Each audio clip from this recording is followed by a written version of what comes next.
Booth number 50 నుంచి 54 ఉన్న చోట మిషన్లు పనిచేయలేదు. ఈవీఎంలు మొరాయించడంతో ఓటర్లు నిరాశ చెందారు. ఇక దీనిపై మరింత సమాచారాన్ని మా ప్రతినిధి కిరణ్ అందిస్తారు. కిరణ్, చెప్పండి, ఈవీఎంల మొరాయింపుని చూస్తున్నాము పోలింగ్ సెంటర్ వద్ద. అప్పుడు ప్రస్తుతం పరిస్థితి ఏంటి? అధికారులు దీని మీద ఎటువంటి ప్రత్యామ్నాయ ఏర్పాట్లు చేస్తున్నారు?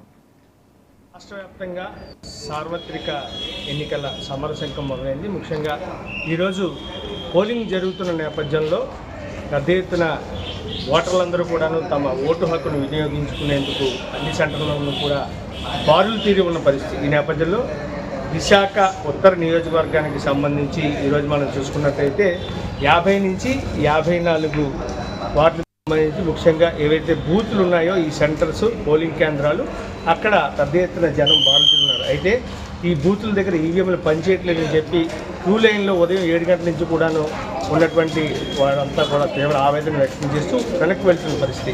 అయితే ఓటు వేసేందుకు వచ్చినటువంటి వాళ్ళని అడిగి సమాధానం చెప్పండి, మీరు ఓటు వేసారా? ఇంకా వేయలేదండి. 6:30కి వచ్చామండి. ఇప్పుడు 8 అయిపోయింది. ఆ ఈఎంలో పని చేయలేదంటే కూర్చోమన్నారు. షుగర్ పేషెంట్లు 70 సంవత్సరాలు మాకు. మరి ఎంతకని కూర్చోవాలండి అక్కడ? ఏదో దాని బాగోలేనప్పుడు చూసుకుని ఒక హాఫ్ అన్ అవర్లో రప్పించుకోవాలి, ఏదో చేయాలి. అది చేయకుండా అలా కూర్చొని అంటే ఎక్కడవుతుందండి? అంటే వీళ్ళు ఉదయం 6 గంటల నుంచి మాకు పోలింగ్ నిర్వహించాము, అసలు మెషిన్ పనిచేయట్లేదు, చెక్ చేసామని చెప్పి అధికారులు అంటున్నారు. పని చేయలేదు కదండి. ఇప్పుడు ఒక్క మనిషి కదలలేదు. 50 నెంబర్ దగ్గరికి ఒక్క మనిషి ఇలా వెళ్ళలేదండి. 51 కూడా కదలలేదు. ఒక్క మనిషి వెళ్ళలేదండి. మరి ఎంత కూర్చోవాలండి అలాగా? ఇప్పుడు షుగర్ పేషెంట్లు ఒళ్ళు చెమటలు పట్టేస్తుంది. ఎంతసేపు కూర్చోవాలండి మేము? మీరు చెప్పండి. అది 50వ వార్డు అండి. మేము వచ్చాము మా ఫాదర్. మేము చాలాసేపటి నుంచి నించాను. 1 అవర్ దగ్గర 1/2 అవర్ అయిపోయింది. ఇంకా కానీ మాకు అవ్వట్లేదు. అది మిషన్ ప్రాబ్లమా లేదా ఏదనేది చేసుకోవాలి కదా. చాలా ఇబ్బంది అవుతుంది. ఎందుకంటే మేము అంత ఉత్సాహంగా ఉన్నప్పుడు ఇలా వచ్చిన నీరు గారిపోతే ఇంకా మళ్ళీ మేము ఎన్నిసార్లు రాలేము కదా. ఏదో ఒకటి చేయాలని అధికారులకు కొంచెం విన్నవించుకుంటాం.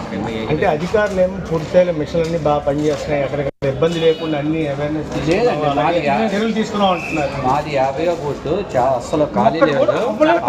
మాది పెద్దది, ఖాళీ లేదు అసలు. అది అలాగ లైన్ ఒక్కరు కూడా కదలటం లేదు. అక్కడ నుంచి మిషన్ ఏదో ప్రాబ్లం ఉన్నట్టు కూడా అదేనే చెప్తే ఏదైనా కొంచెం వేగంగా చేయిస్తే మాకు కూడా ఉత్సాహంగా అవన్నీ. ఎందుకంటే మళ్ళీ టైం అయిపోతే ఇవ్వరు కదా. 6 దాటితే మళ్ళీ ఇవ్వరు. అది అధికారులు కొంచెం మీ ప్రెస్ ద్వారా వాళ్ళకి నిర్ణయించుకుంటారని కోరుకుంటున్నాను.